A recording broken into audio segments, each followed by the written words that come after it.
Because of Joe Biden's insane and very dangerous open border policies, they are now strongly embedded in our country, but we are getting them out and getting them out fast.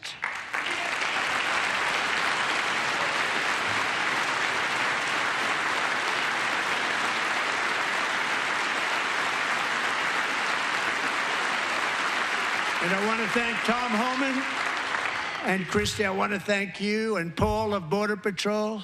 I want to thank you. What a job they've all done. Everybody, Border Patrol, ICE, law enforcement in general is incredible. We have to take care of our law enforcement. Have to.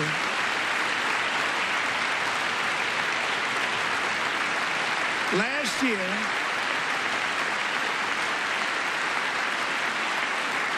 a brilliant 22-year-old nursing student named Laken Riley, the best in her class, admired by everybody, went out for a jog on the campus of the University of Georgia. That morning, Laken was viciously attacked, assaulted, beaten, brutalized, and horrifically murdered. Laken was stolen from us by a savage illegal alien gang member who was arrested while trespassing across Biden's open southern border and then set loose into the United States under the heartless policies of that failed administration. It was indeed a failed administration. He had then been arrested and released in a Democrat-run sanctuary city, a disaster, before ending the life of this beautiful young angel. With us this evening are Laken's beloved mother, Allison, and her sister, Lauren.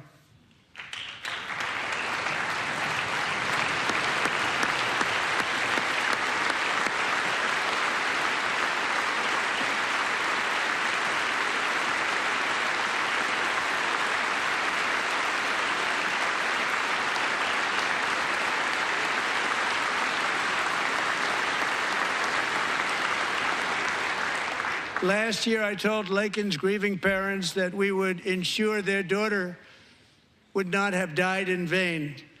That's why the very first bill I signed into law as your 47th president mandates the detention of all dangerous criminal aliens who threaten public safety. It's a very strong, powerful act.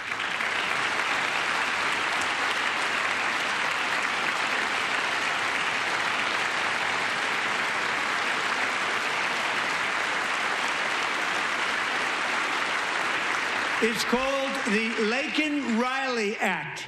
So Allison and Lauren, America will never, ever forget our beautiful Laken Hope Riley.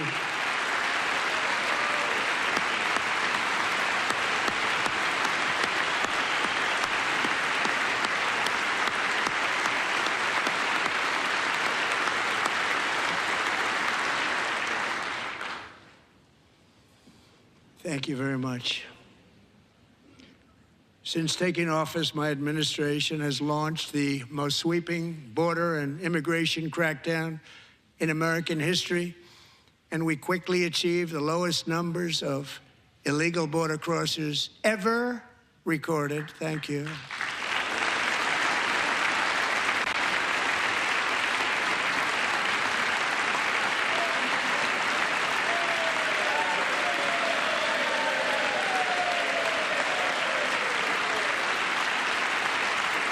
The media and our friends in the Democrat Party kept saying we needed new legislation, we must have legislation to secure the border. But it turned out that all we really needed was a new president.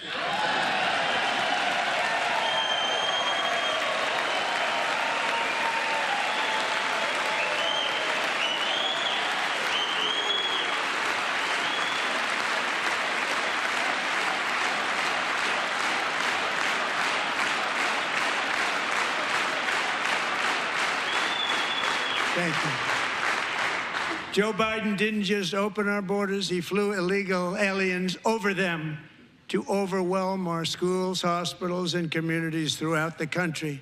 Entire towns like Aurora, Colorado, and Springfield, Ohio, buckled under the weight of the migrant occupation and corruption like nobody's ever seen before. Beautiful towns destroyed.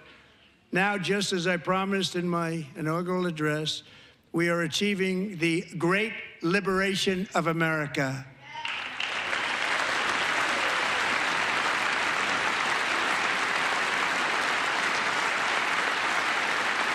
But there still is much work to be done. Here tonight is a woman I have gotten to know, Alexis Nungari from Houston. Wonderful woman. Last June, Alexis's 12-year-old daughter, her precious Jocelyn, walked to a nearby convenience store. She was kidnapped, tied up, assaulted for 2 hours under a bridge, and horrifically murdered. Arrested and charged with this heinous crime are 2 illegal alien monsters from Venezuela, released into America by the last administration through their ridiculous open border. The death of this beautiful 12-year-old girl and the agony of her mother and family touched our entire nation greatly.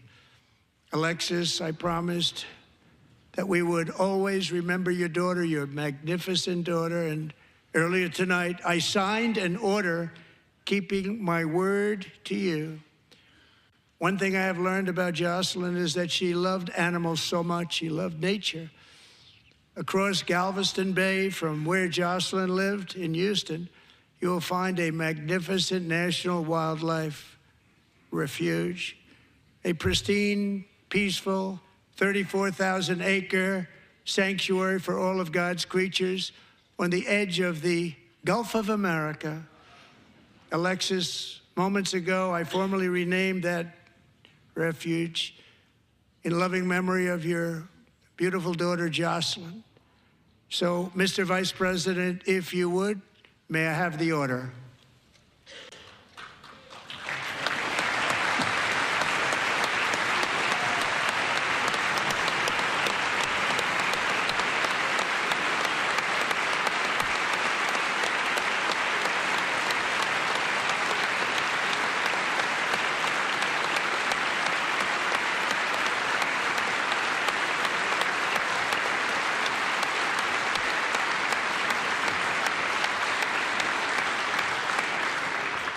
Thank you very much. All 3 savages charged with Jocelyn and Laken's murders were members of the Venezuelan prison gang, the toughest gang, they say, in the world, known as TRederC. 2 weeks ago, I officially designated this gang, along with MS-13 and the bloodthirsty Mexican drug cartels, as foreign terrorist organizations.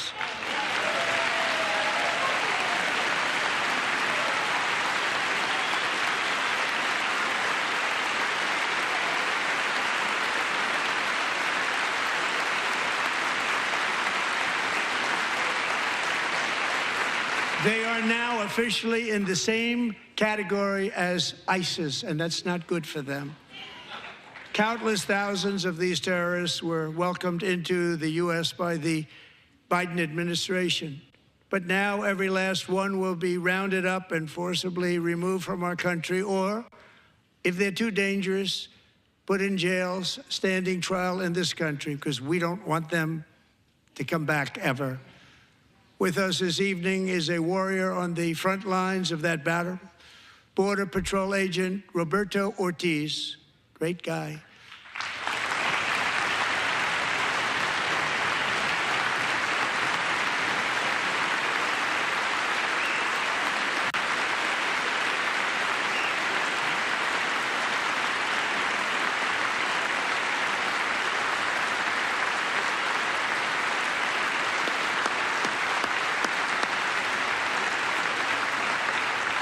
In January, Roberto and another agent were patrolling by the Rio Grande near an area known as Cartel Island. Doesn't sound too nice to me. When heavily armed gunmen started shooting at them, Roberto saw that his partner was totally exposed, at great danger, and he leapt into action, returning fire and providing crucial seconds for his fellow agent to seek safety, just barely. I have some of the prints of that event, and it was not good. Agent Ortiz, we salute you for your great courage and for your line of fire that you took and for the bravery that you showed. We honor you, and we will always honor you. Thank you, Roberto, very much.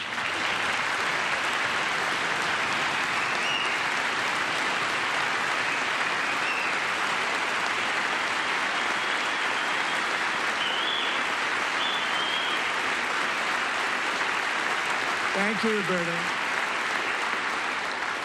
And I actually got to know him on my many calls to the border. He's a great gentleman.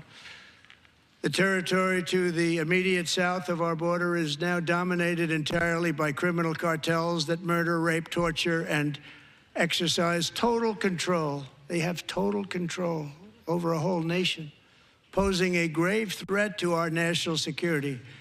The cartels are waging war on America, and it's time for America to wage war on the cartels, which we are doing.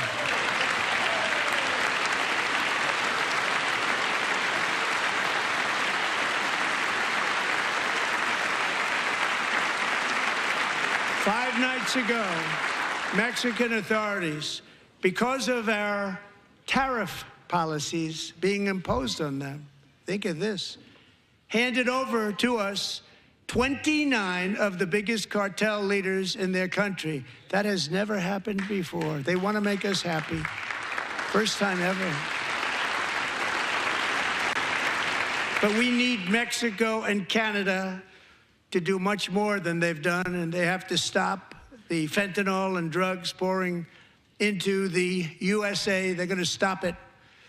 I have sent Congress a detailed funding request laying out exactly how we will eliminate these threats to protect our homeland and complete the largest deportation operation in American history, larger even than current record holder, President Dwight D. Eisenhower, a moderate man, but someone who believed very strongly in borders. Americans expect Congress to send me this funding without delay so I can sign it into law. So, Mr. Speaker, John Thune, both of you, I hope you're going to be able to do that, Mr. Speaker. Thank you. Mr. Leader, thank you. Thank you very much. And let's get it to me. I'll sign it so fast, you won't even believe it.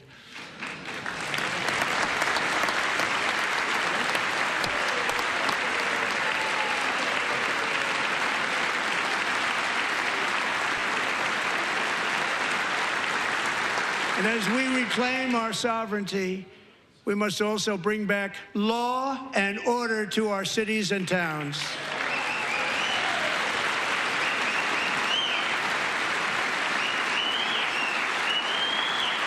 In recent years, our justice system has been turned upside down by radical left lunatics.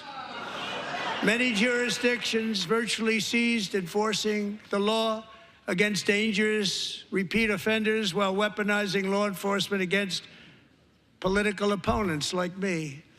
My administration has acted swiftly and decisively to restore fair, equal, and impartial justice under the constitutional rule of law, starting at the FBI and the DOJ. Pam, good luck.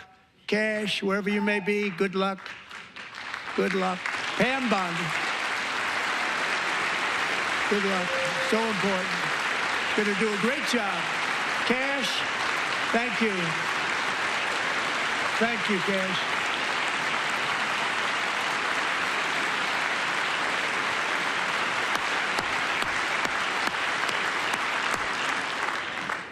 They've already started very strong. They're going to do a fantastic job. You're going to be very proud of them. We're also once again giving our police officers the support, protection, and respect they so dearly deserve. They have to get it. They have such a hard, dangerous job, but we're going to make it less dangerous.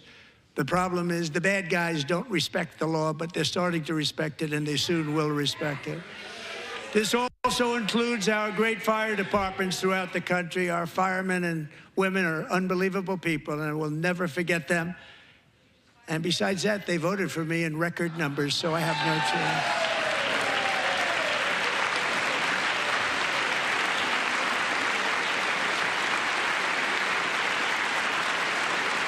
1 year ago this month, 31-year-old New York police officer Jonathan Diller, unbelievably wonderful person and a great officer, was gunned down at a traffic stop on Long Island. I went to his funeral. The vicious criminal charged with his murder had 21 prior arrests, and they were rough arrests, too. He was a real bad one. The thug in the seat next to him had 14 prior arrests and went by the name of Killer. He was Killer. He killed other people, they say, a lot of them. I attended Officer Diller's service, and when I met his wife and one-year-old son, Ryan, it was very inspirational, actually. His widow's name is Stephanie, and she is here tonight. Stephanie, thank you very much, Stephanie. Thank you very much.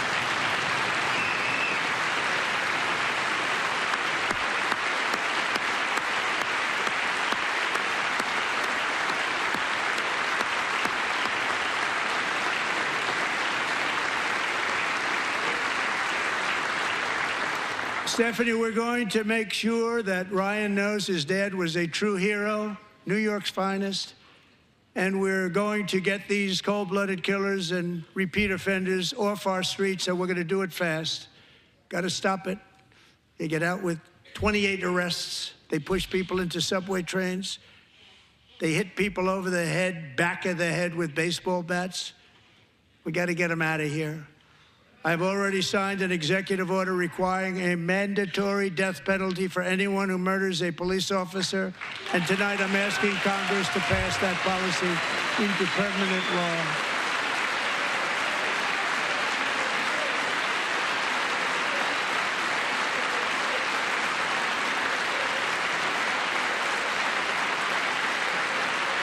I'm also asking for a new crime bill getting tough on repeat offenders while enhancing protections for America's police officers so they can do their jobs without fear of their lives being totally destroyed.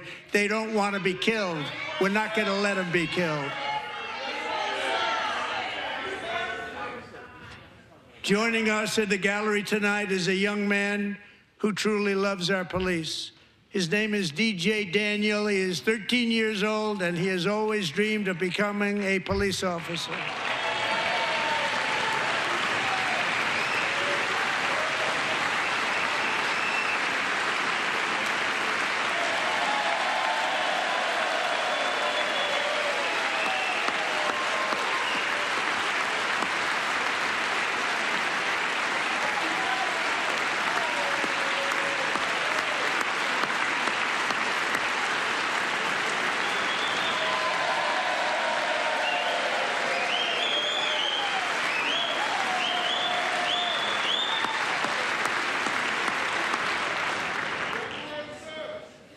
But in 2018, DJ was diagnosed with brain cancer. The doctors gave him 5 months at most to live. That was more than 6 years ago.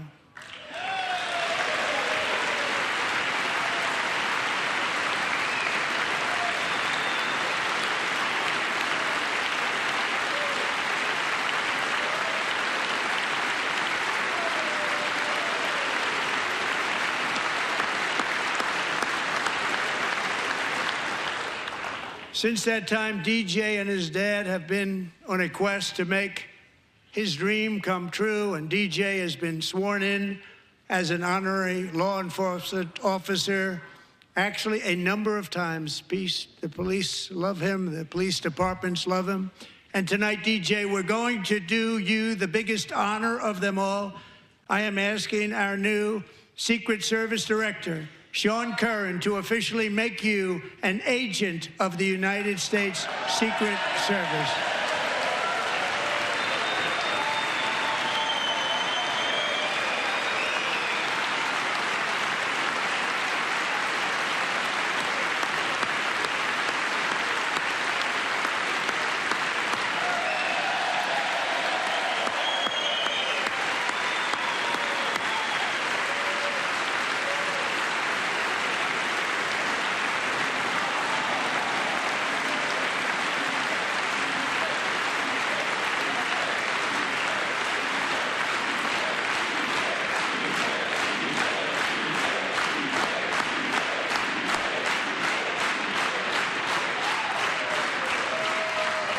Thank you, DJ.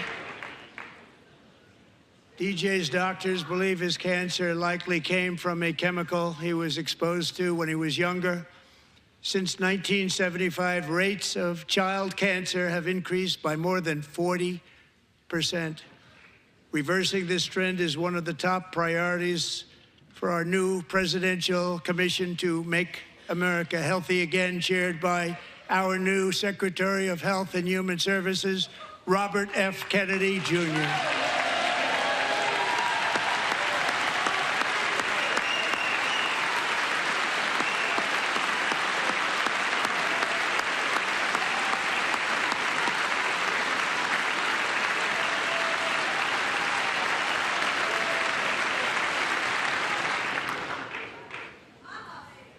With the name Kennedy, you would have thought everybody over here would have been cheering. How quickly they forget. Our goal is to get toxins out of our environment, poisons out of our food supply, and keep our children healthy and strong. As an example, not long ago, and you can't even believe these numbers, 1 in 10,000 children had autism, 1 in 10,000. And now it's 1 in 36. There's something wrong, 1 in 36, think of that. So we're gonna find out what it is, and there's nobody better than Bobby and all of the people that are working with you. You have the best to figure out what is going on. Okay, Bobby, good luck. It's a very important job, thank you.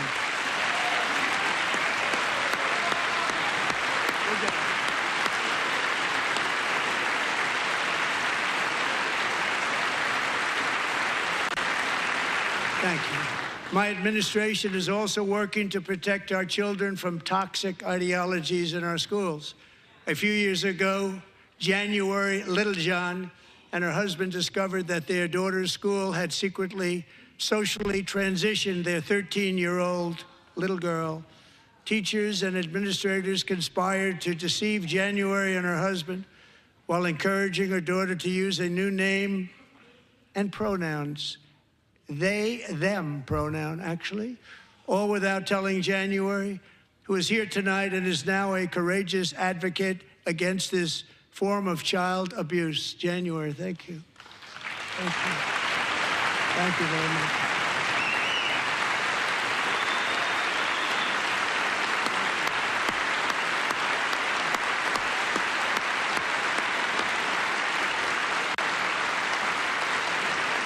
Thank you. Stories like this are why, shortly after taking office, I signed an executive order banning public schools from indoctrinating our children with transgender ideology.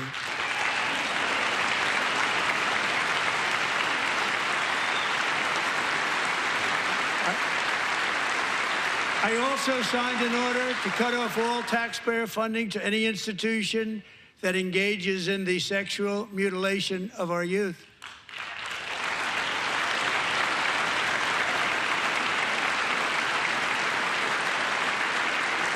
And now I want Congress to pass a bill permanently banning and criminalizing sex changes on children and forever ending the lie that any child is trapped in the wrong body. This is a big lie.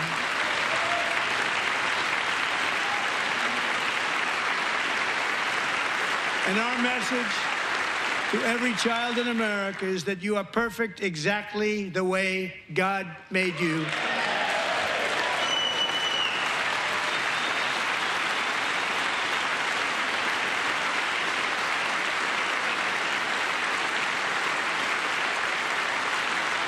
Because we're getting wokeness out of our schools and out of our military, and it's already out, and it's out of our society. We don't want it.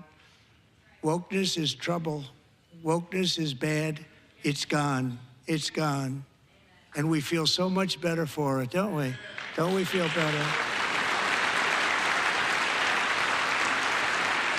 Our service members won't be activists and ideologues. They will be fighters and warriors. They will fight for our country. And Pete, congratulations.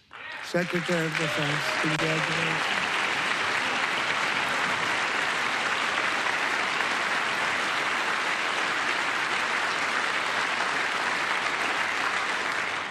And he's not big into the woke movement, I can tell you. I know him well. I am pleased to report that in January, the U.S. Army had its single best recruiting month in 15 years, and that all armed services are having among the best recruiting results ever in the history of our services. What a difference.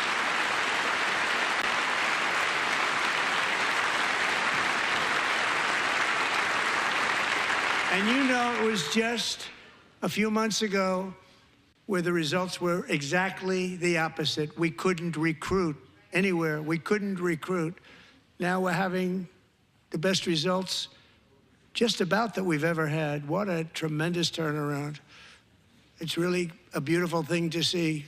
People love our country again. It's very simple. They love our country, and they love being in our military again.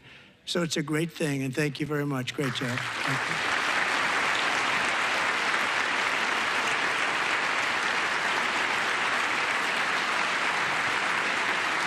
We're joined tonight by a young man, Jason Hartley, who knows the weight of that call of duty. Jason's father, grandfather, and great-grandfather all wore the uniform. Jason tragically lost his dad, who was also a Los Angeles County Sheriff's deputy when he was just a boy, and now he wants to carry on the family legacy of service. Jason is a senior in high school, a 6-letter varsity athlete, a really good athlete, they say, a brilliant student with a 4.46, that's good, GPA. And his greatest dream is to attend the U.S. Military Academy at West Point.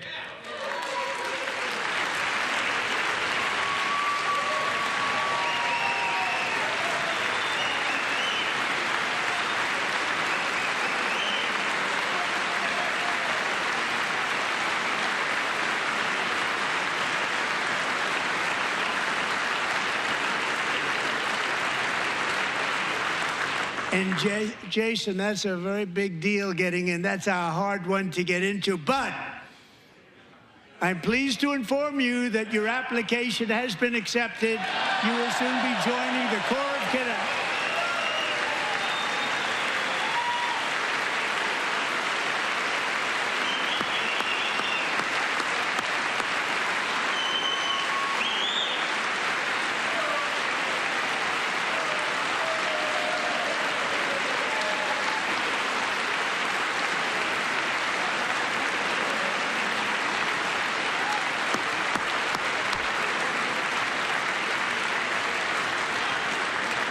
Thank you. Jason, you're going to be on the long gray line, Jason. As Commander-in-Chief, my focus is on building the most powerful military of the future. As a first step, I'm asking Congress to fund a state-of-the-art Golden Dome missile defense shield to protect our homeland, all made in the USA.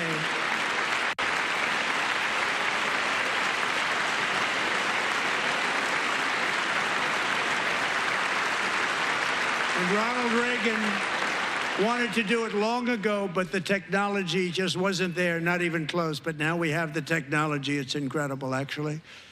And other places, they have it. Israel has it. Other places have it. And the United States should have it too, right, Tim, right? They should have it too. So I want to thank you. But it's a very, very important. This is a very dangerous world. We should have it. We want to be protected, and we're going to protect our citizens like never before. To boost our defense industrial base, we are also going to resurrect the American shipbuilding industry, including commercial shipbuilding and military shipbuilding.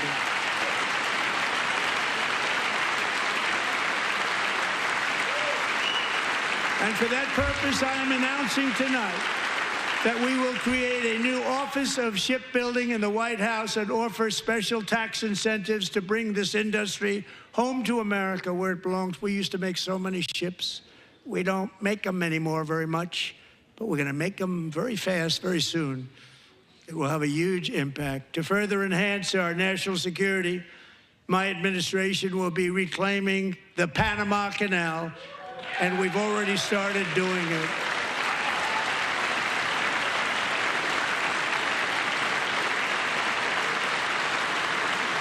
Just today, a large American company announced they are buying both ports around the Panama Canal and lots of other things having to do with the Panama Canal and a couple of other canals.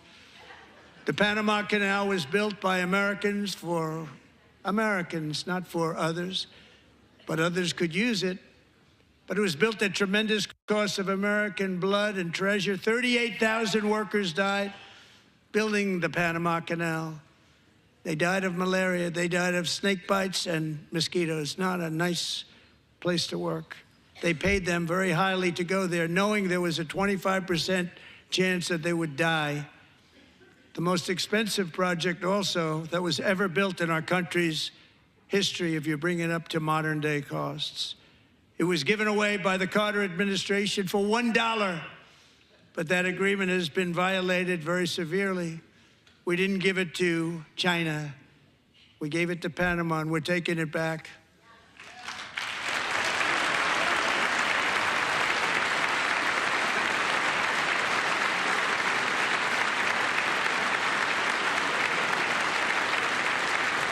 And we have Marco Rubio in charge. Good luck, Marco.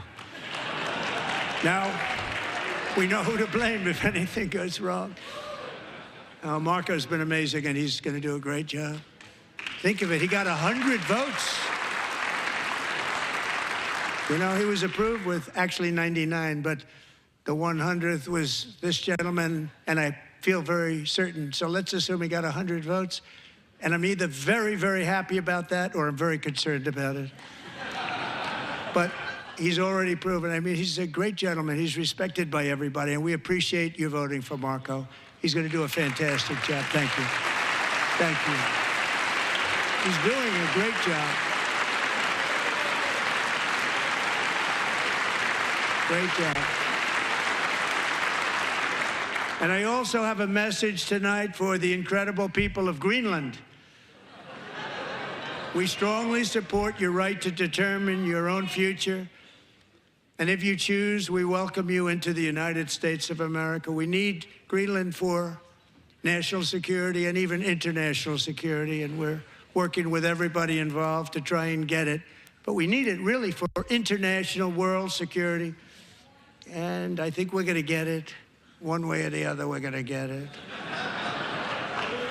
We will keep you safe. We will make you rich, and together we will take Greenland to heights like you have never thought possible before. It's a very small population, but very, very large piece of land and very, very important for military security. America is once again standing strong against the forces of radical Islamic terrorism. 3.5 years ago, ISIS terrorists killed 13 American service members and countless others in the Abbey Gate bombing during the disastrous and incompetent withdrawal from Afghanistan. Not that they were withdrawing, it was the way they withdrew. Perhaps the most embarrassing moment in the history of our country. Tonight, I am pleased to announce that we have just apprehended the top terrorist responsible for that atrocity, and he is right now on his way here to face the swift sword of American justice.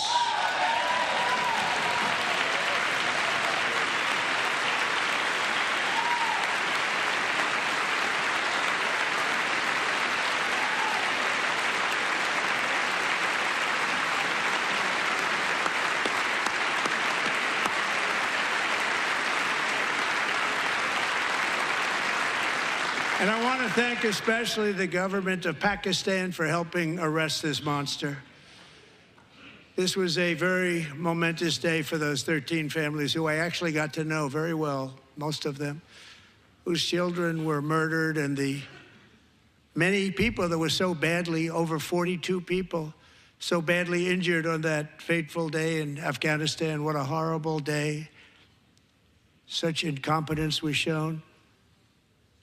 That when Putin saw what happened, I guess he said, wow, maybe this is my chance. That's how bad it was. Should have never happened. Grossly incompetent people. I spoke to many of the parents and loved ones, and they're all in our hearts tonight. Just spoke to them on the phone. We had a big call.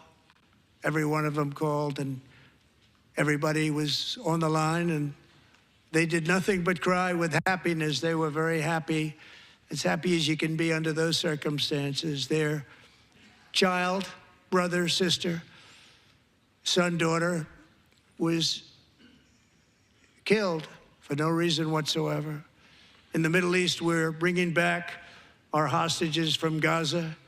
In my first term, we achieved one of the most groundbreaking peace agreements in generations, the Abraham Accords.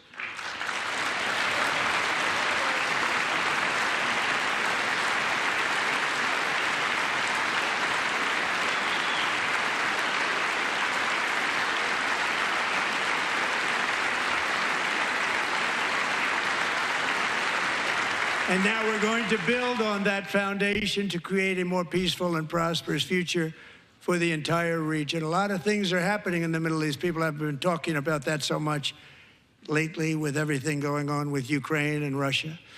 But a lot of things are happening in the Middle East. It's a rough neighborhood, actually. I'm also working tirelessly to end the savage conflict in Ukraine. Millions of Ukrainians and Russians have been needlessly killed or wounded in this horrific and brutal conflict with no end in sight. The United States has sent hundreds of billions of dollars to support Ukraine's defense with no security, with no anything.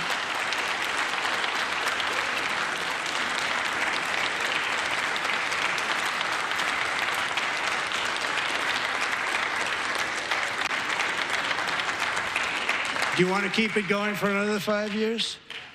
Yeah, you would say Pocahontas says yes.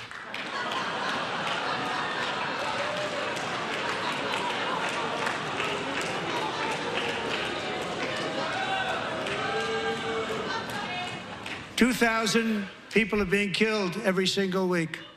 More than that. They're Russian young people. They're Ukrainian young people. They're not Americans. But I want it to stop. Meanwhile, Europe has sadly spent more money buying Russian oil and gas than they have spent on defending Ukraine, by far. Think of that. They've spent more buying Russian oil and gas than they have defending. And we've spent perhaps $350 billion, like taking candy from a baby. That's what happened. And they've spent $100 billion. What a difference that is. And we have an ocean separating us, and they don't. But we're getting along very well with them, and lots of good things are happening. Biden has authorized more money in this fight than Europe has spent by billions and billions of dollars. It's hard to believe that they wouldn't have stopped it and said at some point, come on, let's equalize. You got to be equal to us. But that didn't happen. Earlier today, I received an important letter from President Zelensky of Ukraine. The letter reads, Ukraine is ready to come to the negotiating table as soon as possible to bring lasting peace closer. Nobody wants peace more than the Ukrainians, he said. My team and I stand ready to work under President Trump's strong leadership to get a peace that lasts. We do really value how much America has done to help Ukraine maintain its sovereignty and independence. Regarding the agreement on minerals and security, Ukraine is ready to sign it at any time that is convenient for you.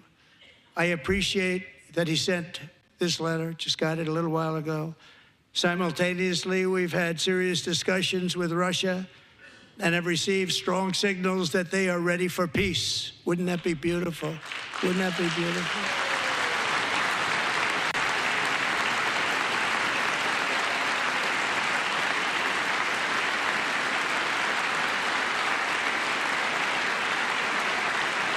Wouldn't that be beautiful?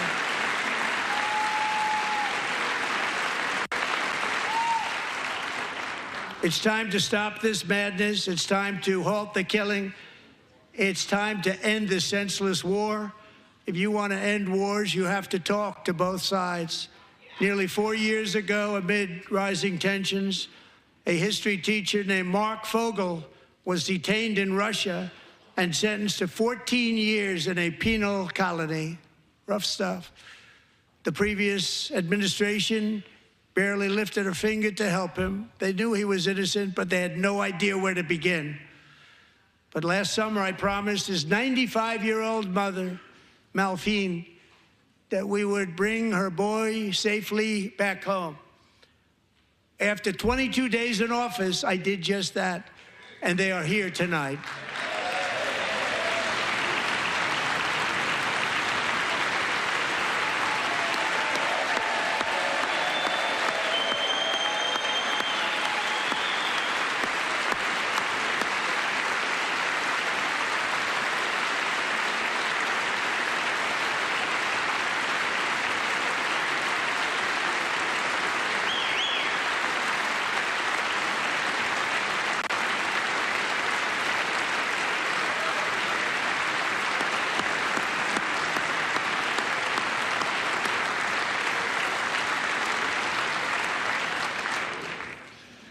To Mark and his great mom, we are delighted to have you safe and sound and with us. As fate would have it, Mark Fogel was born in a small rural town in Butler, Pennsylvania. Have you heard of it? Where his mother has lived for the past 78 years. I just happened to go there last July 13th for a rally. That was not pleasant. And that is where I met his beautiful mom right before I walked onto that stage. And I told her I would not forget what she said about her son. And I never did I? Never forgot. Less than 10 minutes later, at that same rally, gunfire rang out, and a sick and deranged assassin unloaded 8 bullets from his sniper's perch into a crowd of many thousands of people. My life was saved by a fraction of an inch, but some were not so lucky. Corey Comparator was a firefighter, a veteran, a Christian, a husband, a devoted father, and above all, a protector. When the sound of gunshots pierced the air, it was a horrible sound. Corey knew instantly what it was and what to do. He threw himself on top of his wife and daughters and shielded them from the bullets with his own body. Corey was hit really hard. You know the story from there. He sacrificed his life to save theirs. 2 others, very fine people, were also seriously hit. But thankfully, with the help of 2 great country doctors, we thought they were gone and they were saved. So those doctors had great talent. We're joined by Corey's wife, Helen, who was his high school sweetheart, and their 2 beloved daughters, Allison and Kaylee. Thank you.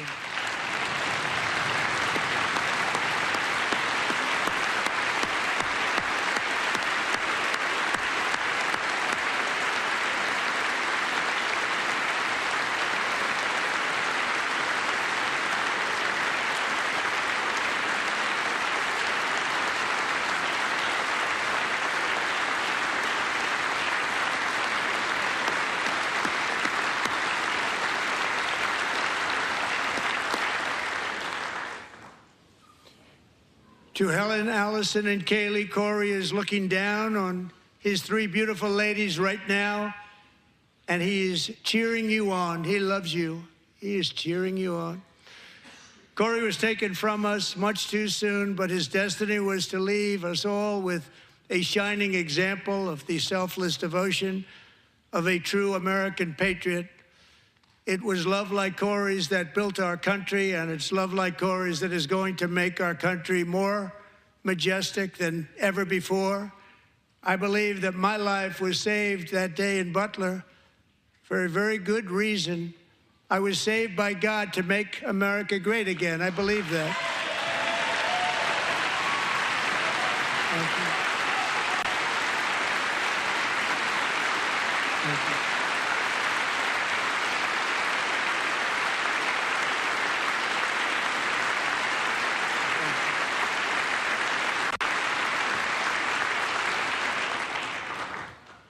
Thank you very much. From the patriots of Lexington and Concord to the heroes of Gettysburg and Normandy, from the warriors who crossed the Delaware to the trailblazers who climbed the Rockies, and from the legends who soared at Kitty Hawk to the astronauts who touched the moon, Americans have always been the people who defied all odds, transcended all dangers, made the most extraordinary sacrifices, and did whatever it took to defend our children, our country, and our freedom.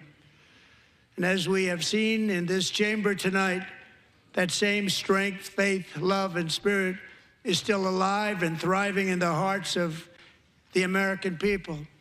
Despite the best efforts of those who would try to censor us, silence us, break us, destroy us, Americans are today a proud, free, sovereign, and independent nation that will always be free, and we will fight for it till death. We will never let anything happen to our beloved country, because we are a country of doers, dreamers, fighters, and survivors.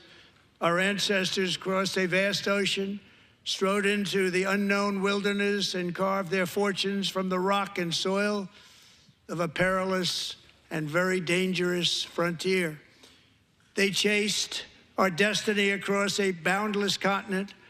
They built the railroads, laid the highways, and graced the world with American marvels like the Empire State Building, the mighty Hoover Dam, and the towering Golden Gate Bridge. They lit the world with electricity, broke free of the force of gravity, fired up the engines of American industry, vanquished the communists, fascists, and Marxists all over the world, and gave us countless modern wonders sculptured out of iron, glass, and steel. We stand on the shoulders of these pioneers who won and built the modern age, these workers who poured their sweat into the skylines of our cities, these warriors who shed their blood on fields of battle and gave everything they had for our rights and for our freedom. Now it is our time to take up the righteous cause of American liberty. And it is our turn to take America's destiny into our own hands and begin the most thrilling days in the history of our country. This will be our greatest era. With God's help, over the next 4 years, we are going to lead this nation even higher, and we are going to forge the freest, most advanced, most dynamic, and most dominant civilization ever to exist on the face of this earth. We are going to create the highest quality of life, build the safest and wealthiest and healthiest and most vital communities anywhere in the world. We are going to conquer the vast frontiers of science, and we are going to lead humanity into space and plant the American flag on the planet Mars and even far beyond.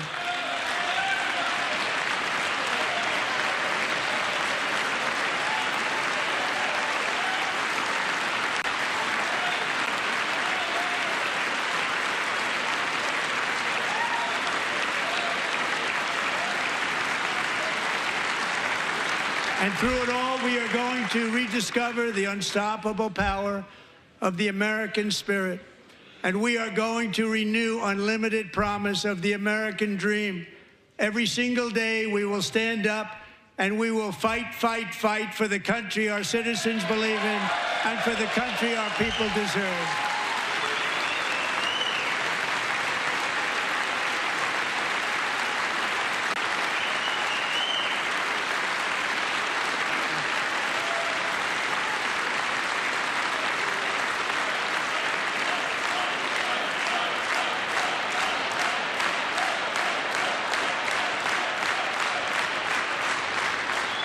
My fellow Americans, get ready for an incredible future, because the golden age of America has only just begun. It will be like nothing that has ever been seen before. Thank you, God bless you, and God bless America.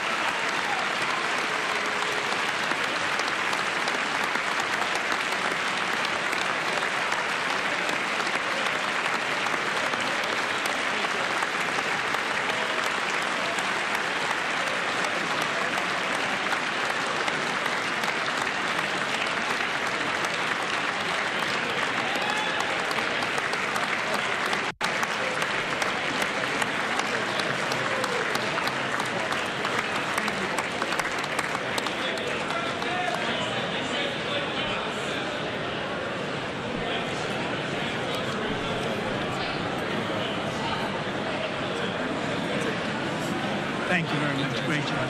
Thank you. Great honor. Thank you. All right, there you have it. Andrew Kraft here now in the anchor chair with some of the recap of what we just heard for a little over an hour and 40 minutes. President Trump touching on so many key focal points that you have heard him discuss throughout the last 43 days, including tariffs, including the illegal immigration crisis, including crime, including the wars between Israel and Hamas and Russia and Ukraine, and so many of these issues that we have heard from President Trump and candidate Trump as well. You see him there greeting members of the Supreme Court, members of his cabinet, senators as well, as he makes his way out of the House chamber there. We're going to keep this shot up because we have joining us now my colleague, Austin Westfall, here in the Live Now newsroom, and our friend there at 24 Site News, Tom LoBianco, who helped us get through the 2024 campaign season here. I'm just going to bring down the audio there on the House floor. I'm going to ask Tom this first. You know, Tom, a lot of these speeches, sometimes they're about, or most times they're about, the theatrics and the showbiz quality and the partisan antics, so to speak, because you can make the argument that this was somewhat of a cookie-cutter Trump speech. We've heard him say a lot of these things before, but some of the antics being proffered there by some of these Democrats, I'm talking about Al Green, the Democrat of Texas, who was escorted out of the chamber by the Sergeant at Arms. Does that redound to Democrats in their favor at all? You and I have discussed so much how the Democratic brand right now is in trouble, is in question. Did they do themselves any favors with that tonight, Tom? Well, remains to be seen, especially with Al Green. Remember that Al Green back in 2017 was the first member of Congress to file articles of impeachment against then President Trump in the first term. But you kind of expect that from somebody like Green. But, it's not unprecedented. A couple of years ago, Marjorie Taylor Greene and Lauren Boebert were standing up and, screaming at Biden throughout his speech. And I think that really speaks to the ongoing polarization, really. I mean, this was, an escalation of the polarization that we see in, things where there used to be pretty routine decorum. Something as official as granted, it's not officially a State of the Union, but, basically a State of the Union speech.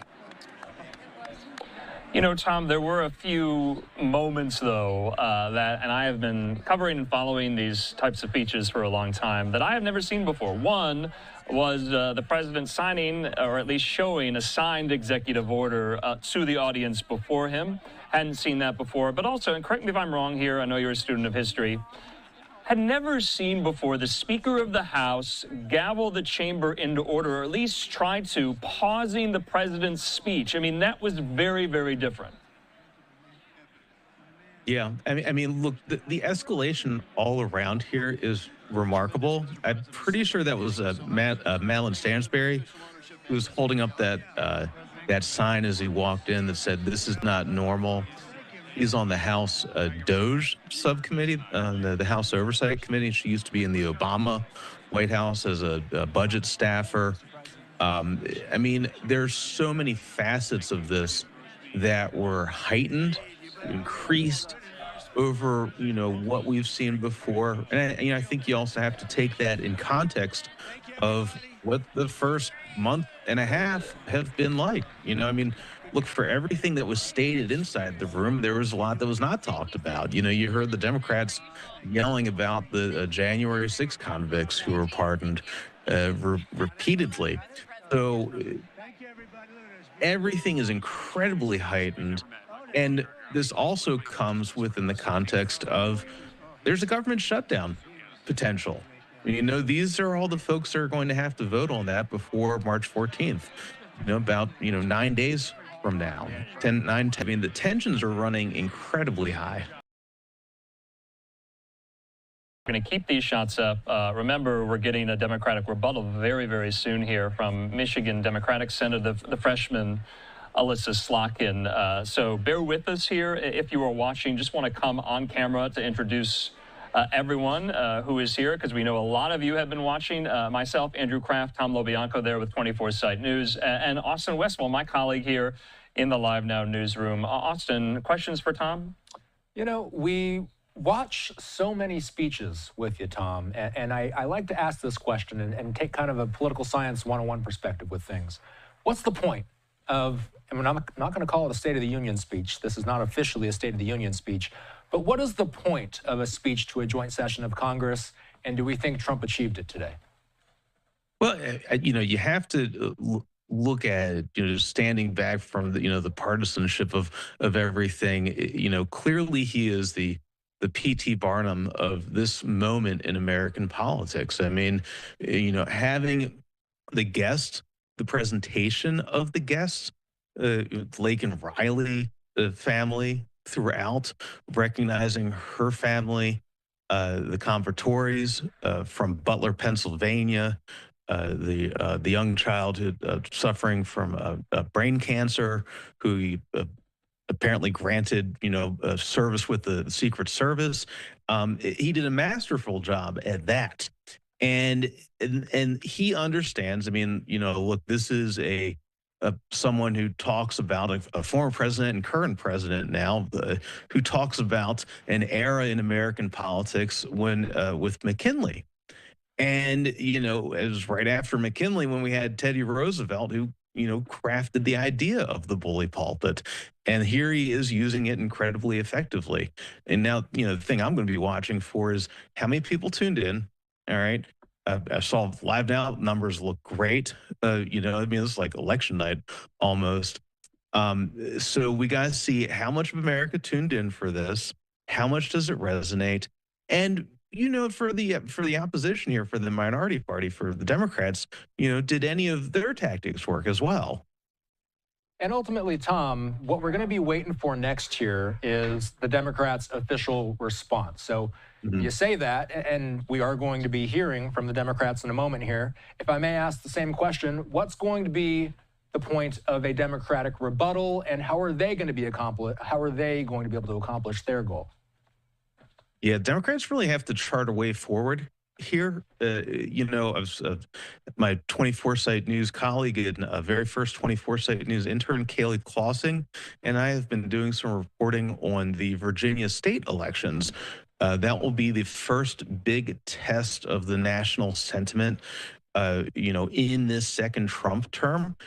Filing deadline is coming up very soon for that, for candidates for office across the state. And you have to think that for the Democrats in particular, this is why they picked somebody like Alyssa Slotkin, a moderate, did very well, outperformed Kamala Harris in Michigan, you know, still a key battleground state. I imagine, you know, her former colleague, Abigail Spanberger, is running for governor of Virginia. So I imagine that she's going to be talking to a lot of those voters, potentially disenfranchised moderates. So you have to think that they're going to be talking about economics, talking about things like housing, the cost of groceries, the impacts of tariffs, you know, things that Trump even hinted at, the, you know, temporary pain for farmers. So I'm going to be listening for the kitchen table stuff from Slotkin. All right, Tom Lobianco, thank you so much for your time. We're waiting for Slotkin. To your point here, we have some pictures there in Statuary Hall, and you can see just the throng of reporters who are trying to get comments from some of these members of Congress here. In the meantime, remember, we promised that we wanted to get reaction from social media. There were quite a few moments that a lot of people were talking about on social media, on X, on Instagram, and other platforms here. Well, my colleague, Christina Evans, she's going to break some of those moments down for me and for us. She joins me. Christina, what were they?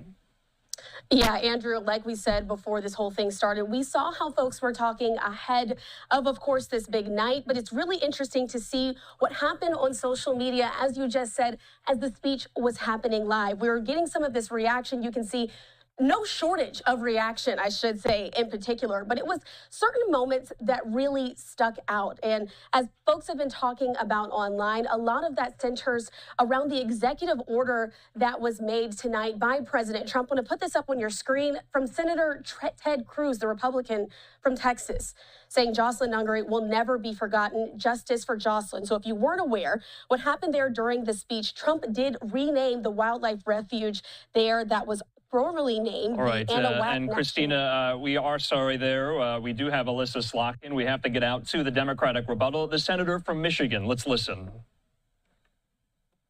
A lot shorter than what you just watched. I won't take it personally if you've never heard of me. I'm the new senator from the great state of Michigan, where I grew up. I've been in public service my entire life because I happened to be in New York City on 9/11 when the Twin Towers came down. Before the smoke cleared, I knew I wanted to make a life in national security. I was recruited by the CIA and did 3 tours in Iraq alongside the military. In between, I worked at the White House under President Bush and President Obama, 2 very different leaders who both believed that America is exceptional. You can find that same sense of patriotism here in Wyandotte, Michigan, where I'm speaking from tonight. It's a working class town just south of Detroit. President Trump and I both won here in November. It might not seem like it, but plenty of places like this still exist across the United States. Places where people believe that if you work hard and play by the rules, you should do well and your kids should do better. It reminds me of how I grew up. My dad was a lifelong Republican, my mom a lifelong Democrat, but it was never a big deal because we had shared values that were bigger than any one party. We just went through another fraught election season. Americans made it clear that prices are too high and that the government needs to be more responsive to their needs. America wants change, but there's a responsible way to make change and a reckless way. And we can make that change without forgetting who we are as a country and as a democracy. So that's what I'm going to lay out tonight. Because whether you're from Wyandotte or Wichita, most Americans share 3 core beliefs: that the middle class is the engine of our country, that strong national security protects us from harm, and that our democracy, no matter how messy, is unparalleled and worth fighting for. Let's start with the economy. Michigan literally invented the middle class, the revolutionary idea that you could work at an auto plant and afford the car you were building.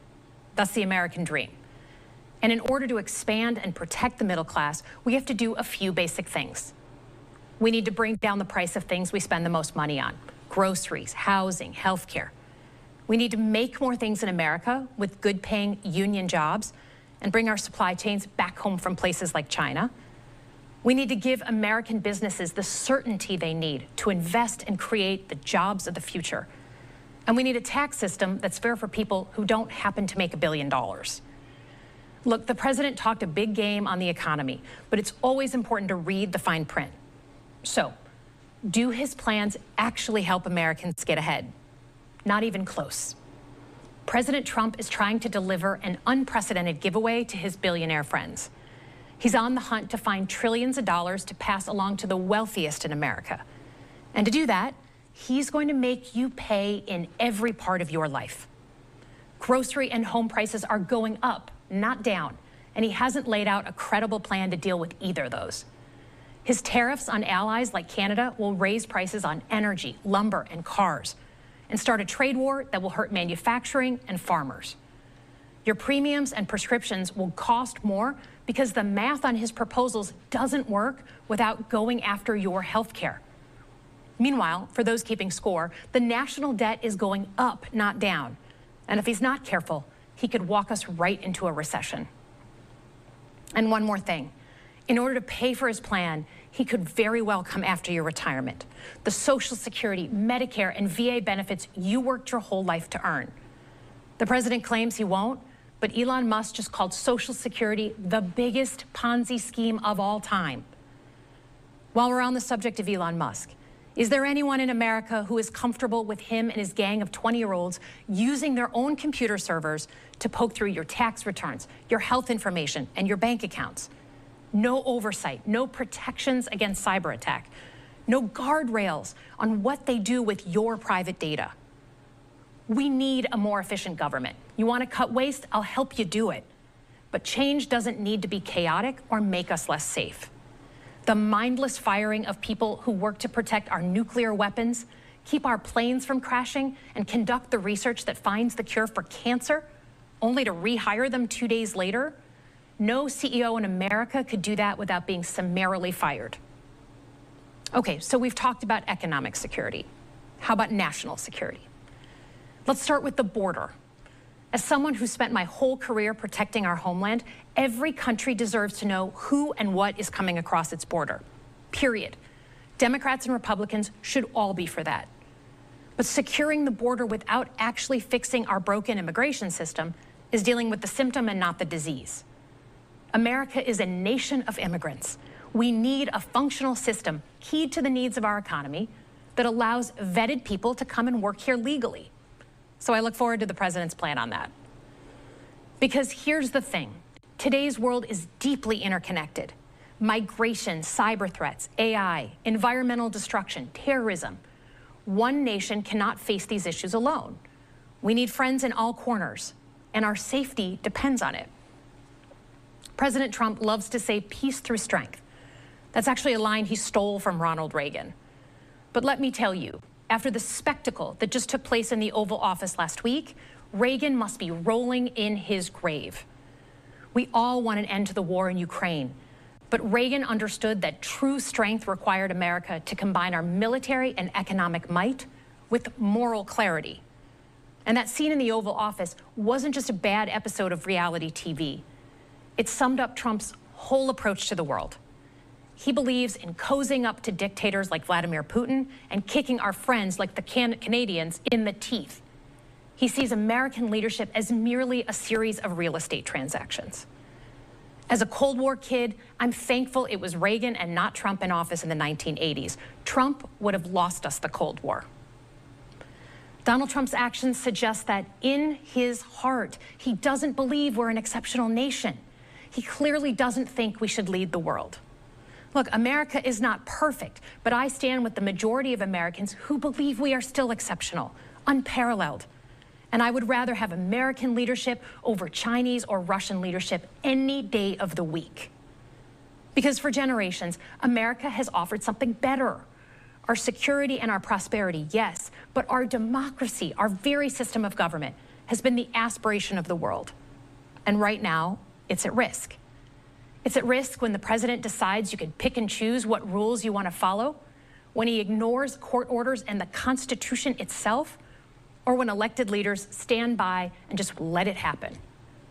But it's also at risk when the president pits Americans against each other, when he demonizes those who are different and tells certain people they shouldn't be included. Because America is not just a patch of land between two oceans. We are more than that. Generations have fought and died to secure the fundamental rights that define us. Those rights and the fight for them make us who we are. We're a nation of strivers, risk takers, innovators, and we are